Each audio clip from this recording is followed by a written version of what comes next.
जय हिंद दोस्तों, स्वागत है आपका इस वीडियो में। और इस वीडियो में मैं बात करने वाला हूं अपने स्टेज 1 को क्लियर करने के टिप्स एंड ट्रिक्स के बारे में। अगर मैं अपनी सारी स्क्रीन इन की बात करूं तो मैं टोटल 7 टाइम्स स्क्रीन इन हो चुका हूं, और उसमें से 3 टाइम्स आर्मी के लिए, 2 टाइम्स नेवी के लिए, 1 टाइम एयरफोर्स के लिए और 1 टाइम कोस्ट गार्ड के लिए। तो अगर आपको इन सभी स्क्रीन इन और एसएसबीज के एक्सपीरियंस जानने हैं तो मैं उसके लिंक डिस्क्रिप्शन में डाल दूंगा, तो आप वहां से जाके उस एक्सपीरियंसेस को देख सकते हैं और इन्फॉर्मेटिव नॉलेज ले सकते हैं।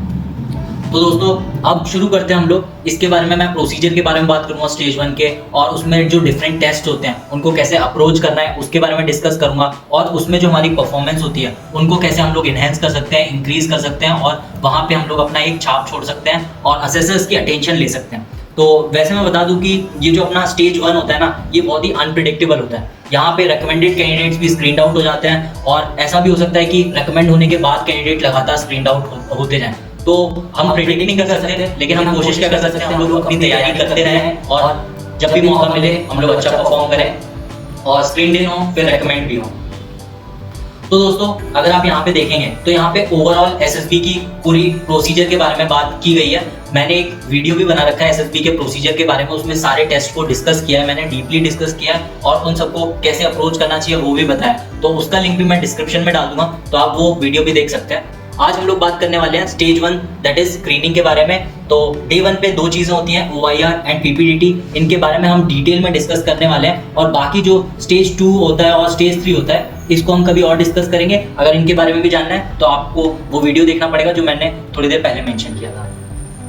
तो दोस्तों जब हमारा स्क्रीनिंग होता है तो उसमें सबसे इंपॉर्टेंट पार्ट होता है OIR, जो कि सबसे पहले होता है ऑफिसर इंटेलिजेंस रेटिंग। तो इसमें हमारे 2 टेस्ट होते हैं, टेस्ट नंबर 1 जिसमें वर्बल होता है और टेस्ट नंबर 2 जिसमें नॉन वर्बल रीजनिंग होती है। तो ये बहुत ही इजी क्वेश्चंस होते हैं, अराउंड 45 to 50 क्वेश्चंस दिए जाते हैं और आपको 15 to 35 मिनट्स मिल सकते हैं। ये डिपेंड करता है एसएसबी टू एसएसबी, और वहाँ पे ऑफिसर्स हैं उन पे डिपेंड करता है वो कितना टाइम दे रहे हैं। हमें एक OMR शीट दे दी जाती है, नाउ डेज OMR शीट दी जाती है। पहले हम लोगों को एक ब्लैंक पेपर दे दिया जाता था, वहाँ पे क्वेश्चन नंबर्स लिखे रहते थे और हम लोगों को आंसर्स मार्क करने होते थे। तो ये कंपैरेटिवली बहुत ही इजी टेस्ट है, आप इसमें स्कोर कर सकते हैं। और अगर आप देखेंगे ना कि इसकी एक रेटिंग होती है, तो OIR 1 जो लेके आते हैं ना अबव 80% और 90% दे आर आउटस्टैंडिंग। फिर OIR 2 होता है अबव एवरेज, 3 होता है हाई एवरेज, 4 होता है एवरेज और 5 होता है बिलो एवरेज। तो जितनी मेरी ऑब्जर्वेशंस रही है एसएसबी के रिगार्डिंग, तो आपको ना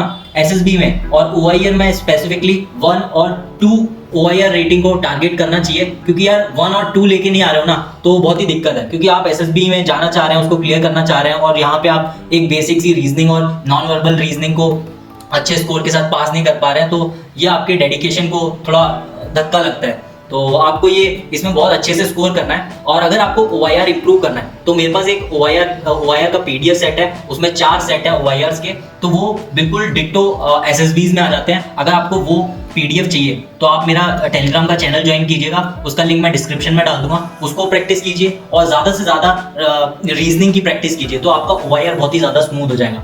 चलिए हम लोग कुछ एग्जाम्पल देख लेते हैं कि OIR कितना इंपॉर्टेंट होता है। आप देख सकते हैं चेस्ट नंबर 1 का जो OIR है वो OIR रेटिंग 1 है, दैट इज आउटस्टैंडिंग। तो अगर हमारा GTO डाउटफुल है और साइक और IO नो कह देता है ना, तब भी ये बंदा स्टेज 1 में रेकमेंड हो जाएगा। और अगर चेस्ट नंबर 2 का देखें तो इसकी OIR रेटिंग 2 है और ये अबव एवरेज है। तो 2 लोग अगर डाउटफुल भी बोल देते हैं और 1 नो बोल देता है तो भी ये बंदा रेकमेंड हो जाएगा स्टेज 1 के लिए, दैट इज ये स्क्रीन इन हो जाएगा।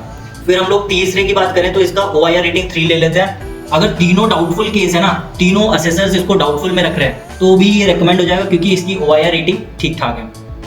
फिर फोर्थ की बात करते हैं, अगर इसकी OIR रेटिंग 4 है दैट इज एवरेज, तो ये ज़्यादा कुछ खास OIR रेटिंग तो नहीं है, लेकिन अगर किसी एक GTO ने येस कर दिया और 2 ने यहाँ पे डाउटफुल दिखा दिया तो ये बंदा रेकमेंड हो जाएगा स्टेज 1 के लिए। फिर आता है हमारा चेस्ट नंबर 5 जिसकी OIR रेटिंग है 5 दैट इज बिलो एवरेज। इसके लिए आपको ना तीनों असेसर्स का येस चाहिए होगा, तभी आप स्क्रीन इन होंगे, येस येस और येस। तो आप समझ सकते हैं अगर आपकी OIR रेटिंग खराब है तो आपको तीनों असेसर्स का अटेंशन ग्रैब करना पड़ेगा, एज वेल एज उनके सामने एक अच्छा परफॉर्मेंस भी करना पड़ेगा, then only you will get recommended for stage 2। तो आप देख सकते हैं OIR रेटिंग की क्या इंपॉर्टेंस है। और OIR रेटिंग ना सिर्फ यहीं पे खत्म नहीं हो जाती, जब भी आपको ना आगे चल के आर्म्ड फोर्सेज में आपको अगर GTO बनना होता है, और GTO के अलावा अगर आपको इंटेलिजेंस में जाना है ना आर्म्ड फोर्सेज की, तो आपकी जो OIR रेटिंग होती है वो देखी जाती है, और आपकी वो OIR रेटिंग 1 और 2 होनी चाहिए, तभी आपको इंटेलिजेंस और GTO के लिए रेकमेंड किया जाता है। तो यहाँ से आप देख सकते हैं ऑफिसर इंटेलिजेंस रेटिंग कितना इंपॉर्टेंट रोल प्ले करता है हमारी स्क्रीनिंग के दिन।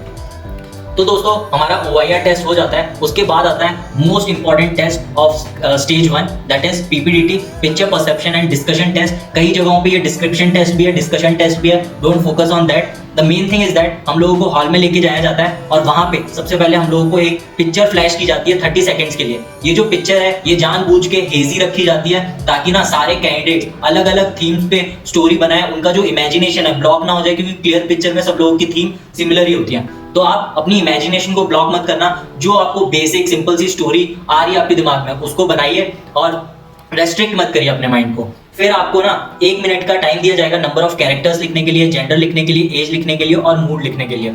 तो आप ये जो आप देख रहे हैं ना, ये हम लोगों को शीट दी जाती है स्क्रीनिंग में। तो यहाँ पे हम लोगों को जो सबसे पहला कैरेक्टर दिखता है वहां पे हम लोगों को क्रॉस लगाना चाहिए। अगर वो मेल या फीमेल है तो उसका जेंडर लिख दीजिए, एज लिख दीजिए।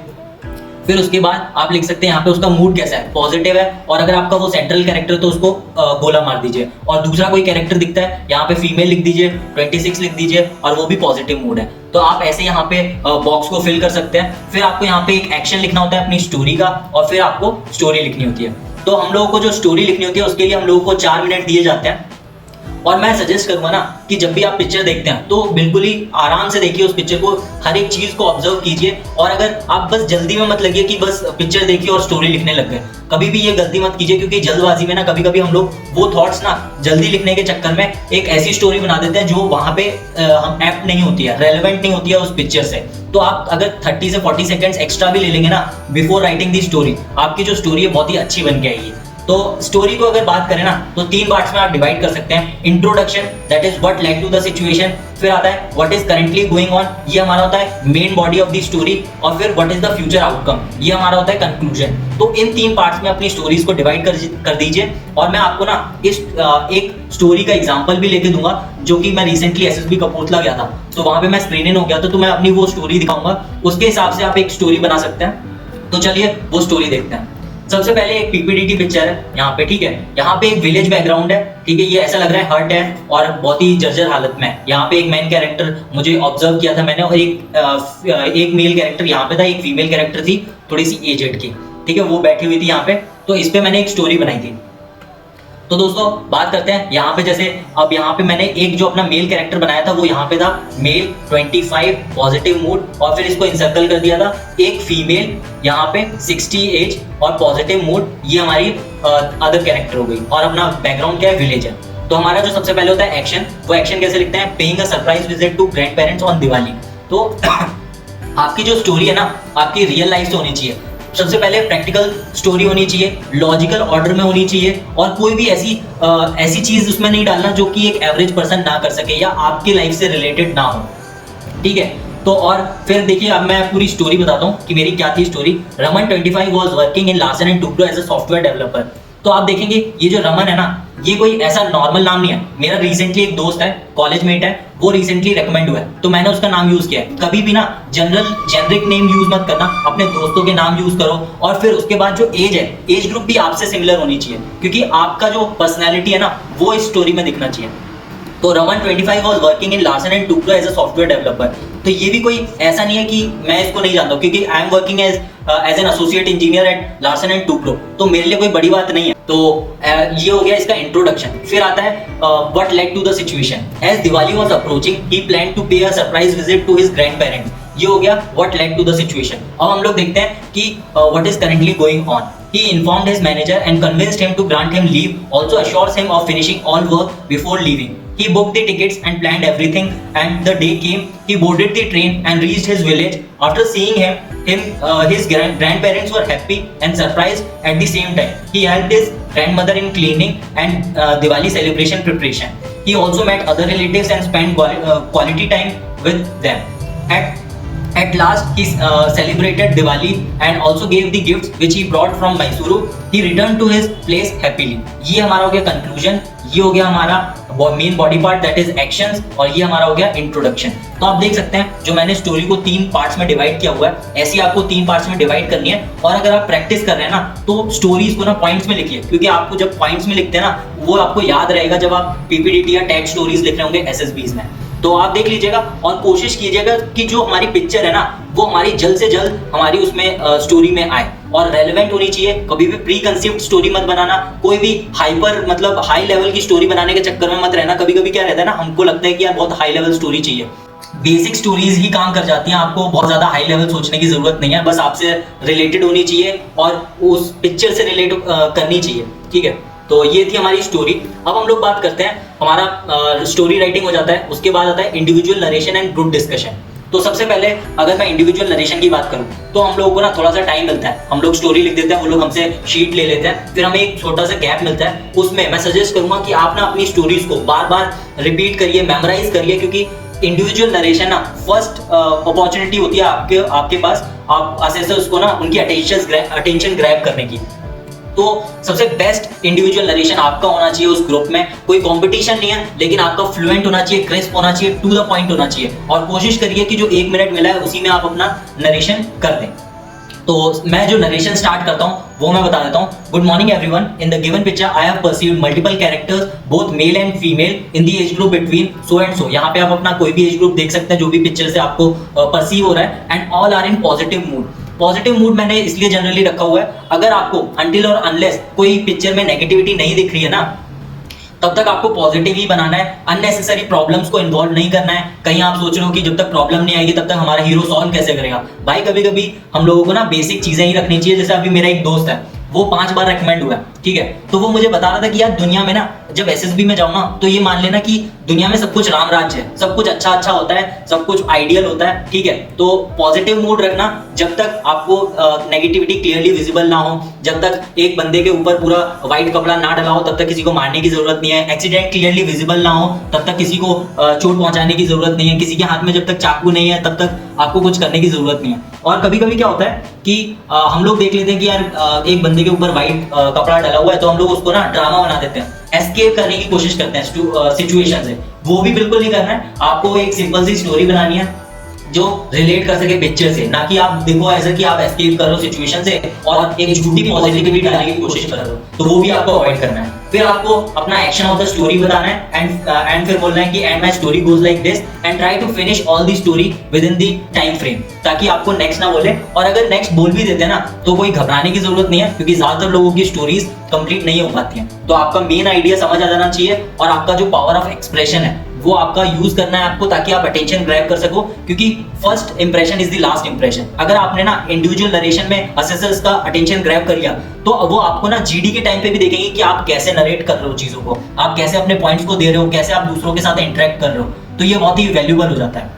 तो अब मैं बात करूंगा ना ग्रुप डिस्कशन के बारे में, क्योंकि ये बहुत ही इंपॉर्टेंट होता है और हमारे जैसे रिपीटर्स के लिए group discussion is like something very big thing. क्योंकि जब ग्रुप डिस्कशन शुरू होता है ना तो जैसे ही इंडिविजुअल नरेशन सबका खत्म हो जाता है और लास्ट वाला बंदा जैसे अपनी स्टोरी खत्म करता है तो हमारा जीडी शुरू हो जाता है। तो सबसे पहले तो मैं एक सजेशन दूंगा कि try to initiate in 3 to 4 person. Like अगर इनिशिएट करना है तो शुरुआत में ही करना है, कोशिश करो कि जो वैल्यूबल पॉइंट्स हैं वो तुम दे पाओ। लेकिन क्या रहता है, तो दोस्तों रिपीटर्स के बैच में ना फिश मार्केट हो जाता है, तो वो मैं बताता हूँ कैसे टैकल करना है। तो ज्यादातर क्या रहता है ना, 4 से 5 लोग ऐसे होंगे जो इनिशिएट करेंगे और वो द नंबर ऑफ कैरेक्टर्स के बारे में बात करेंगे, जेंडर के बारे में बात करेंगे, मूड के बारे में बात करेंगे, उसका नाम देंगे।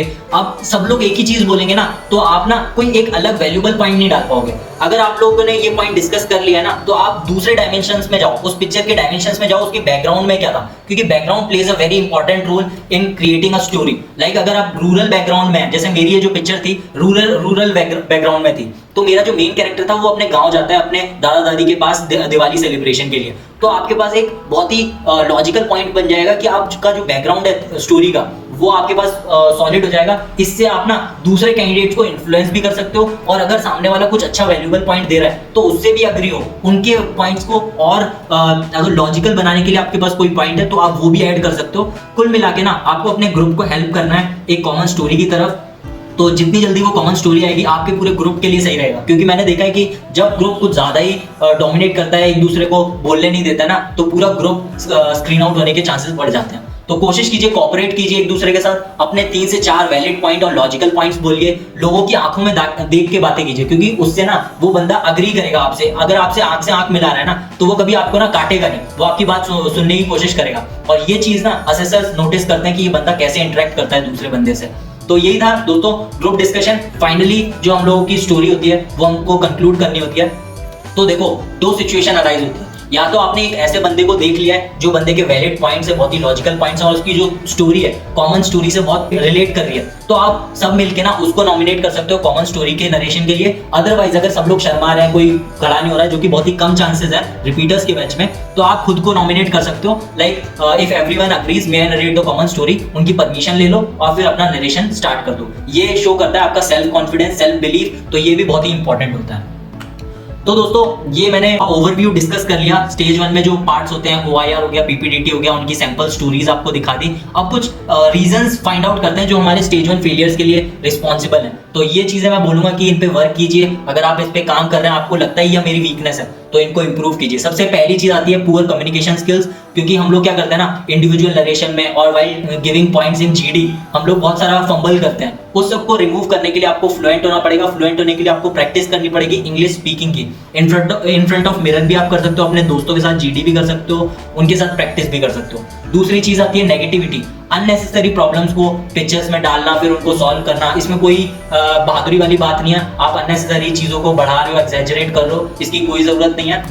फिर अपना आता है लो IQ, जो मैंने आपको शुरुआत में बात की ना OIR की। OIR plays a very important role. आपको ये अच्छे से करके जाओ यार। मैंने बहुत सारा सुना है कि OIR कुछ नहीं होता, OIR से कुछ नहीं होता, मैंने कुछ भी नहीं किया था OIR में, तब भी मैं स्क्रीन इन हो गया। भाई अगर वो लोग तुम्हें एक हथियार दे रहे हैं जिससे तुम्हें फायदा हो सकता है, तो उसको यूज करो ना, उसको तुम जाया क्यों कर रहे हो? तो OIR करके जाओ, चाहे कोई कुछ भी बोले, मिथ हो, कुछ भी हो, OIR अपना स्ट्रॉन्ग करके जाओ। आपकी verbal and non verbal reasoning आपकी स्ट्रॉन्ग होनी चाहिए। फिर आता है पुअर टाइम मैनेजमेंट। आपने ना स्टोरी कंप्लीट कर पाई ड्यूरिंग द राइटिंग टाइम, और फिर आपने नरेशन के टाइम पे भी स्टोरी कंप्लीट नहीं कर पाई। इस पे आप फोकस करो, क्योंकि इस पे आप इंप्रूव कर सकते हो। आपकी राइटिंग स्पीड पे काम कीजिए, प्रैक्टिस कीजिए, और दूसरा अपना नरेशन की प्रैक्टिस कीजिए, और कोशिश कीजिए कि अपने जो मेन पॉइंट्स हैं वो आप एक्सप्रेस कर पाएं ड्यूरिंग द इंडिविजुअल नरेशन। फिर आता है लो परसेप्शन और पुअर ऑब्जर्वेशन।